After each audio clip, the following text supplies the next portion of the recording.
So that being said, we are going to move into the Q&A portion of the presentation. So how this platform works is on the little panel to your right-hand side, you will see there's a raise hand button. You can use that and then we will unmute you and you can speak, or you can type in your questions in the question box and we will ask questions from there. So that being said, we already do have a couple of questions. 1 second. So the first one we have is, what are the top 3 recommendations you have to improve your health and well-being overall?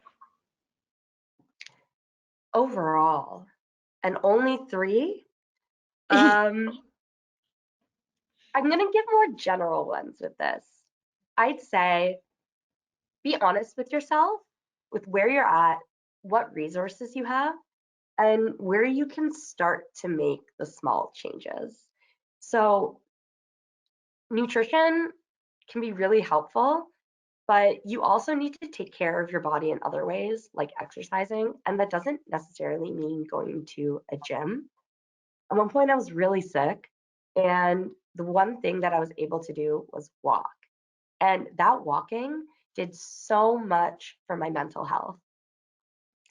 Another thing that was super helpful is getting support, whether that's from the people around you or from a therapist, or doing some online self-help, or listening to talks from people who can inspire you to feel more at peace. That is massive, and really goes in with also meditating, because meditating has had such a positive influence on my life.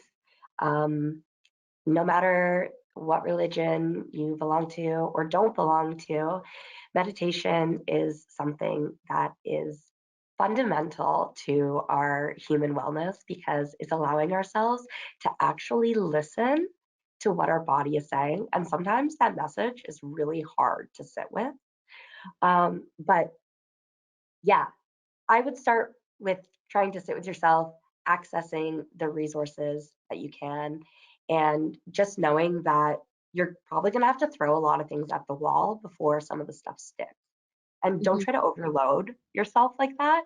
So if you start to see progress with something, keep with that, and the other changes will happen. If you try to do too much at once, you're kind of setting yourself up for failure.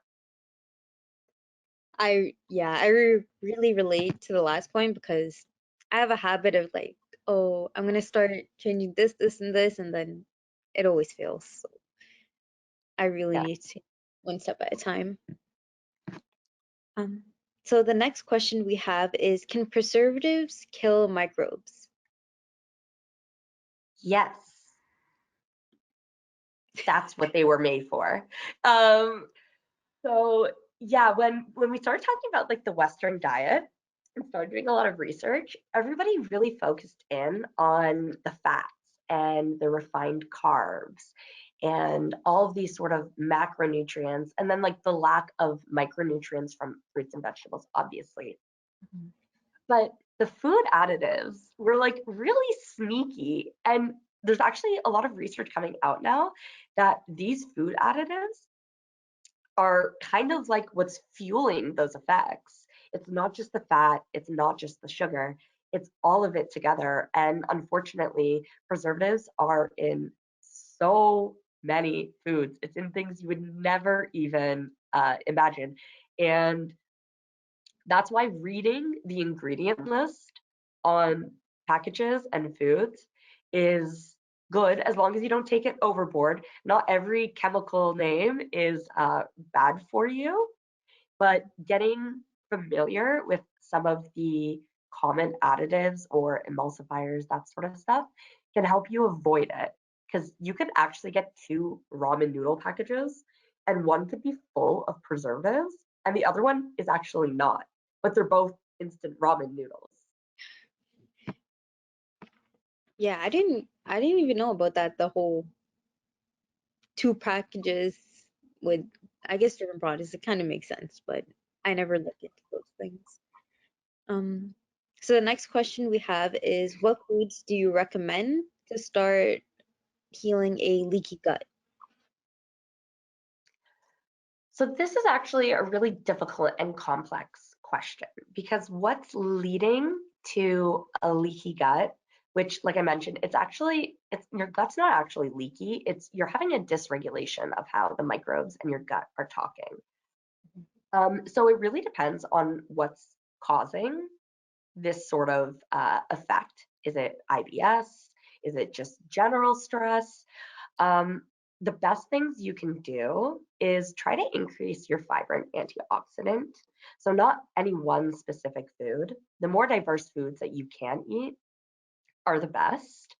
And sometimes that means taking out certain foods if you feel like you're sensitive to them and then sort of reintroducing them. And if you really see that sensitivity like peaking, that's going to give you a lot of information. You might want to avoid that type of food. But Mhm. just in general, fiber and antioxidants can help your microbes produce a lot of metabolites that strengthen your gut barrier. Mhm. And what are some examples of fiber and antioxidant foods that we could have? Sure. Fruits, vegetables, whole grains. Um, I also I know some people don't like fermented food, but fermented food not only has those prebiotics and the antioxidants, but Mhm. also those good bacteria. And as I mentioned before, the good bacteria can really help reestablish that gut barrier. Mhm. So eating some sort of fermented food every day or every couple of days is better than none at all. Okay. And the next question we have is there any way we can check the level of our microbes to see if they're in balance or if we need to fix it? Yes, there are companies that will take a stool sample from you and you send it in, and they'll sequence your gut microbes. However, they are very expensive. It's like $300 per poop sample. And it's where we're at with the research, it's less important to know if your gut microbes are sort of unbalanced because you will know. You'll have gut pain, you'll have the bloating and indigestion, you will feel lethargic, all of these sort of things. And some of the effects might not be coming from your microbes, but if you start to improve your lifestyle and diet and you start to see those effects, it doesn't really matter if certain bacteria is there or not. Because, like I said, we all have completely individualized microbes, and but they cover the same sort of functions. So I think everyone can benefit from eating a more nutrient dense diet, and that is the best way for you to also help your microbes. Hmm. Yeah, so you don't necessarily have to go and take the test as long as you can just have a feel for your body. Yeah, and it's not an easy process. Um, Mhm. it can sometimes take years of trial and error and trying to heal yourself and work with your body. But we provide our own health care to ourselves and our microbes. Um, so it's not so much as like a quick fix, as much as trying to figure out what works for you so that you can have better health overall for your entire life, which is why diets also don't really make sense.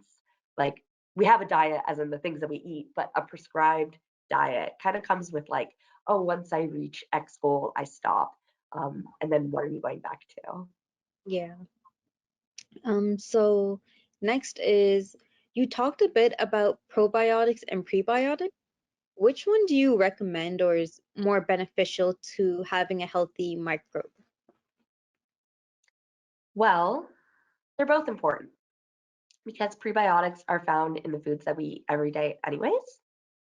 As I mentioned, some people don't tolerate prebiotic fibers if they have some sort of intestinal inflammatory conditions that can make them worse. They operate best on a low fermentable fiber diet. But the best thing you can do is sort of use all of those resources that we have. And prebiotics are kind of like watering the garden of your gut. Mhm. So you're helping the good bacteria that are already there, whereas the probiotics, they don't actually come in and colonize your gut. They come in, they help, they party, they have their effects. And then after about a month or so, the probiotic bacteria are not really, like if you stop taking them, they're not really found in your gut anymore. Mhm. And the probiotic supplements can be really expensive. So Mhm. if you have the money to do it and you want to try a probiotic, a general one, because like I said, we don't really have a consensus of which one is better for what condition. If you see benefits from that, that's great.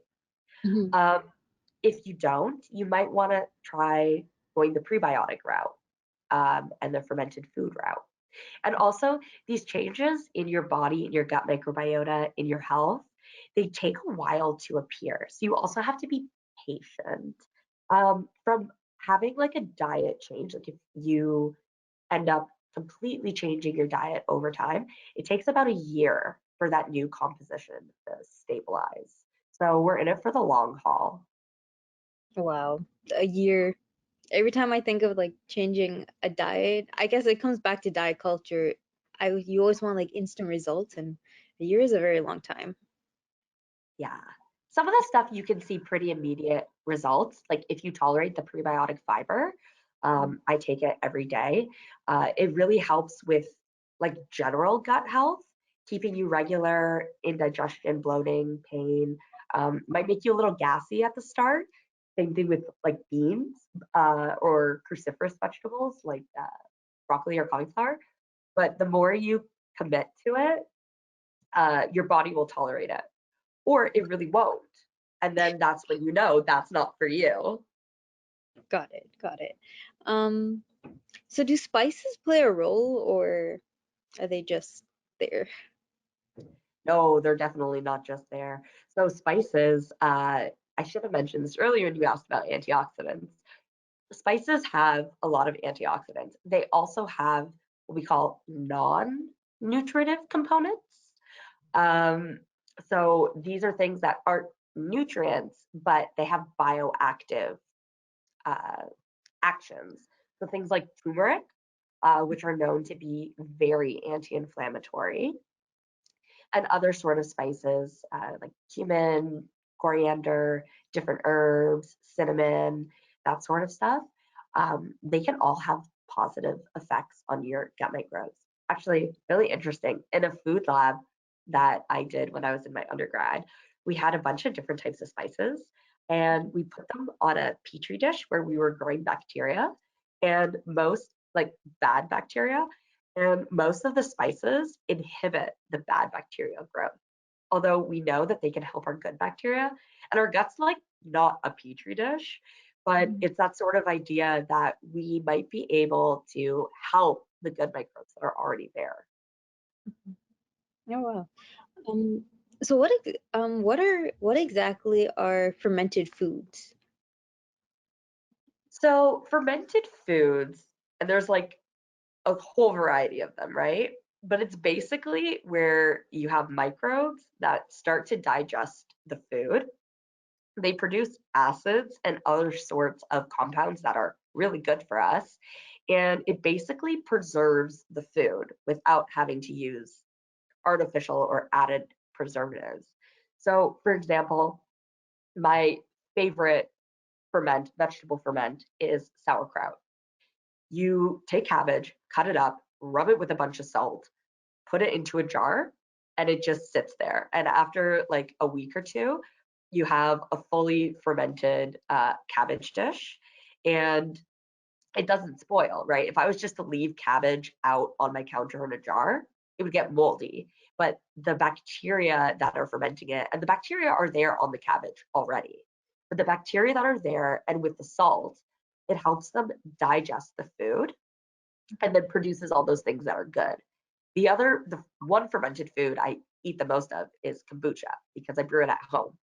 You take sweet tea, so just sugar and tea, you put in some of the starter culture, so some kombucha that was already brewed, and the acidity from the kombucha prevents the sweet tea from becoming moldy. Because again, if you leave sweet tea out on your counter in a day or two, it's going to be covered in mold. But the bacteria and the yeasts in the kombucha continue to ferment and producing acids, which actually lowers the sugar content because the sugar is turned into the acids. And those are the acids that are beneficial for your gut. Some people drink apple cider vinegar, like raw apple cider vinegar, and this is the same sort of health effects that you get from kombucha because it's the acid from the microbes that make the vinegar and then some of the other chemicals that make it so good for you. Okay. And what are some other books or resources that you recommend to learn more about microbes and mental health? Yeah, so my book that's on the slide, um, but there's a couple books. The one is We Contain a Multitude by Ed Young, which really breaks down sort of our relationship with the microbes. The more you learn about it, the more you realize that thinking about ourselves as holobionts is a life philosophy. Like I said, we are a community. And another one I would recommend is, oh gosh, what's it called? The Gut Brain Connection by John Cryan and Ted Dinham. Let me, um, and oh, sorry. The book is The Psychobiotic Revolution. So that's by John Cryan, Ted Dinham, and they are the leaders in this field. They were the ones who have really pioneered everything we know about food and mood. They weren't the first, but they're definitely the biggest. Um, and there's one more book that I would recommend, and it's called The Brain Changer. And this is by Felice Jacka. He runs the Food and Mood Center in Australia, and it's all about different types of nutrition and how nutrition can improve your brain. And this was the group that I mentioned had these groundbreaking studies that showed that nutritional interventions of the Mediterranean style diet and other traditional style diets can be just as effective as antidepressants and anti-anxiety medications, which I will make a note on that because antidepressant and anxiety medications usually only work in about 30% of people, which is good for those 30% of the people, but for the other 60%, they have to keep trying other things. So if the antidepressants work for you, adding on a great nutrition, double bonus. If the antidepressants or anti-anxiety medications don't work for you, this could be a way to help yourself. And it might not be the panacea, the end all be all, but you're going to be doing yourself a good favor regardless.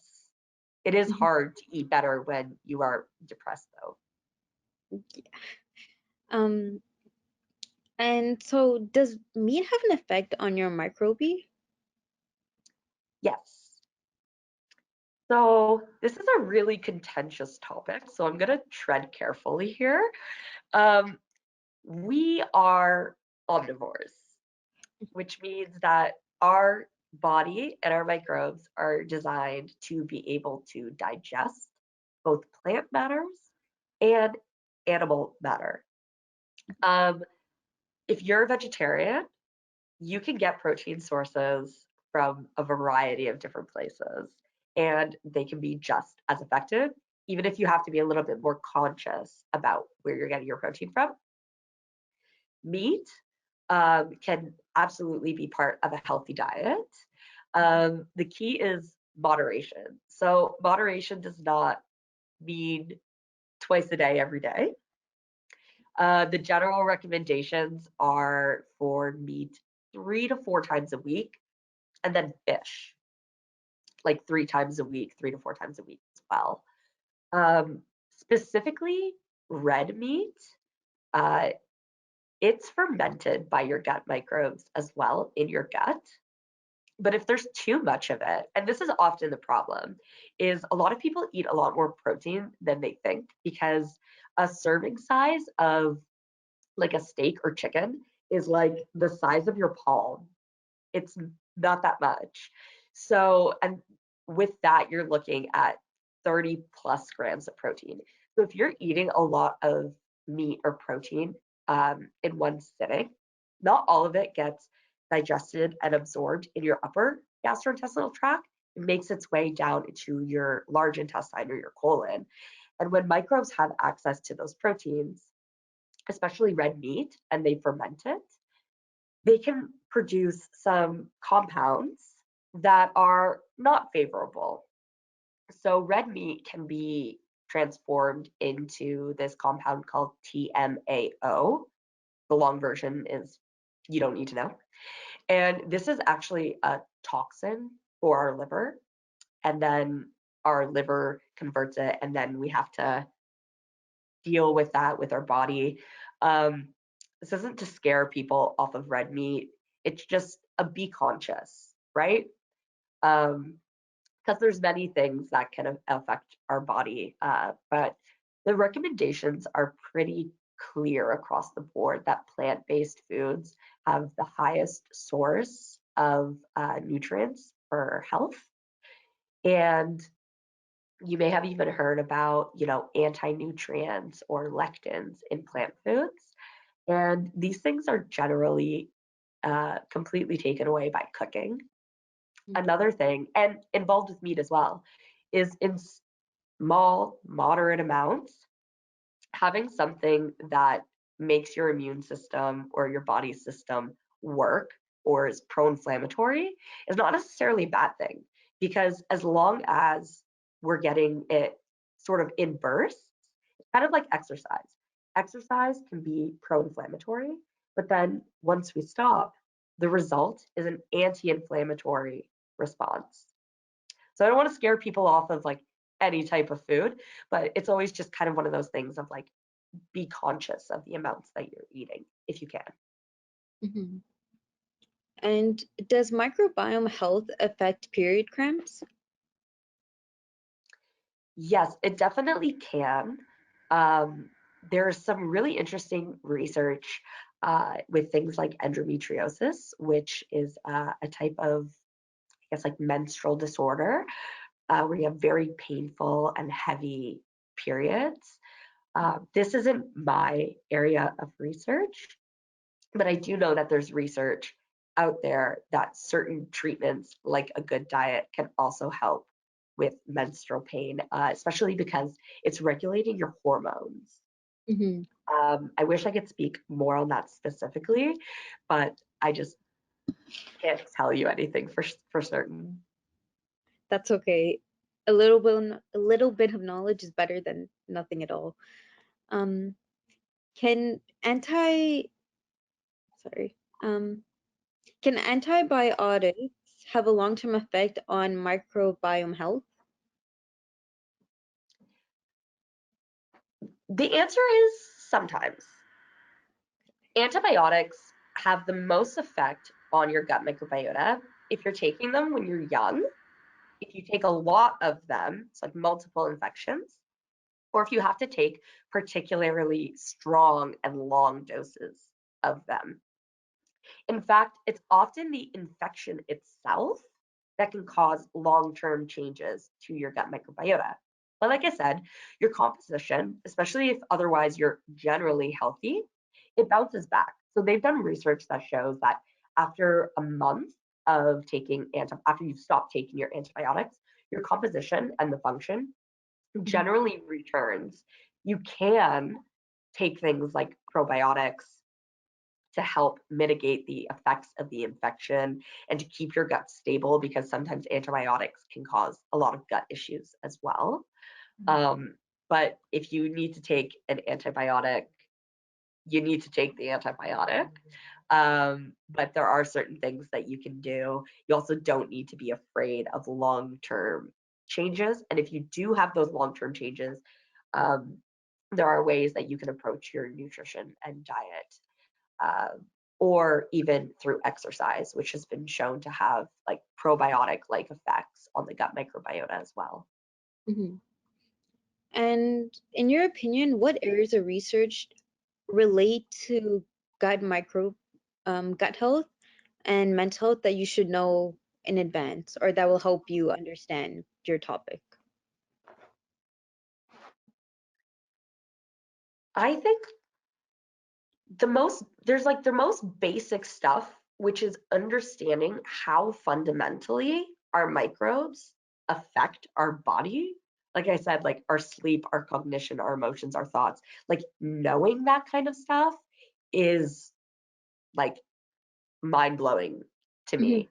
And then that gives you the understanding. And then there's the let's take action on the information that we have, because you can know everything about the gut microbiota and mental health. And if you don't do any of the things based on what you've learned, it's not going to make your gut health or your mental health better. So I really think that stress management techniques, so like on top of the diet, the exercise, stress management techniques can also work from a top-down way. So instead of feeding our microbes and having it affect our brain can also affect our microbes. They've actually shown that effective therapy, so a type of psychotherapy called cognitive behavioral therapy, can actually limit markers of like the leaky gut. So if you can manage your stress, whether that's therapy, medication, even though medications can have effects on our gut microbes, if you are effectively on medications, if you have good stress management skills and good social support, things that can lower your stress levels, that can also affect your gut microbes without you changing a thing that you eat or consume. Mhm. That's actually a good segue into our next question, which is, does gut health affect or impact the development of mental conditions such as Alzheimer's or Parkinson's? Yes. Yes.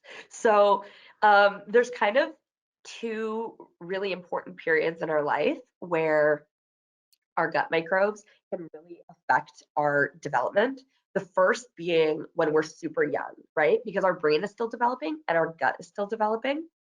And things like trauma or having been exposed, like I said, the antibiotics, that can cause long term changes in your gut and your brain that you then bring up until adulthood. This can make you more vulnerable to whatever sort of underlying predisposition you have, whether that's a mental health issue, a neurological issue like Parkinson's, Alzheimer's, Mhm. um, an autoimmune condition, this sort of thing. The other critical period is when we're getting older. As Mechnikov believed and was right, when we get older, we start to have sort of that dysbiosis in our gut. There's many reasons for this. As you get older, you're more prone to inflammation. Our systems aren't working as efficiently as they used to. And so the effects of our gut microbiota can have more pronounced influences. Um, there's also a lot of really interesting research that's not in my area, but talking about certain gut microbes that might actually be biomarkers in predicting what people are going to develop Parkinson's. I don't know all the details there, but Mhm. if you want to learn more about sort of the gut microbiota and aging and the different sort of disorders that the gut microbiota is implicated in, please send me an email. Those are all covered in the book. I didn't write them, but I think that I know I'm just promoting my book over and over again. It's not even my book. I just helped write part of it. But I do think that having the resources for these sort of things is important, because as we get older, it's harder to cook our own food. Our tastes change, our abilities change, our social circles might diminish. You might be in a sort of care home where the diet might not be great. I worked in a retirement home their nutrition made me like afraid with the food that they were serving. I hope this doesn't get back to them. But there's all sorts of different reasons why your diet might change when you're older. But what they have shown is that older people who maintain a good diet and a good level of exercise, um, like I said, exercise kind of has this probiotic effect. Their gut microbes look more similar to people who are much younger in the same status of health than they do to people who are the same age as them. And your gut microbiota composition when you're older can actually predict how frail you are. So that's like likelihood for like injury, or chronic illness, or if you get sick, how bad the sickness is going to be. Okay, and our last question that we have for you is, do you have any suggestions to improve digestion and constipation? Digestion and constipation. Well, I guess the first obvious one is how much water are you drinking? The second is to try and increase the amount of soluble and insoluble fibers. Um, so specifically soluble fibers, a lot of people have heard of Metamucil. Um, this is things like oats and chia seeds. These are things that bring water into your colon, into your lower intestines, and makes passing bowel movements easier. The inulin fiber I talked about, the brand name is Benefiber. And that can also make passing stools easier, because of the microbial effects, produces these acids, again, makes your stool softer. When I worked in the retirement home, almost every single person who lived there was getting Metamucil and Benefiber every single day. You know, there's a certain like old remedies like prunes or prune juice, that sort of thing. But all of this stuff works best if you are well hydrated. And if you don't like drinking plain water, put some lemon juice in it, drink tea. Coffee has a lot of caffeine and that can dehydrate you, but still counts. And also eating fruits, specifically fruits. Like vegetables are great, but fruits have a lot more water content and that soluble fiber that I was talking about. And I don't think people eat as much fruit as we think they do. But, and this is a little bit of preliminary data, um, the only food component that I found that affects that what people were eating that kind of correlated with where their inflammation markers were at and where their mental health was fruit consumption. So this isn't to say that's like a hard truth, but fruit can also be a good way, especially if you eat it during the day, to help curb the cravings for sugar later at night.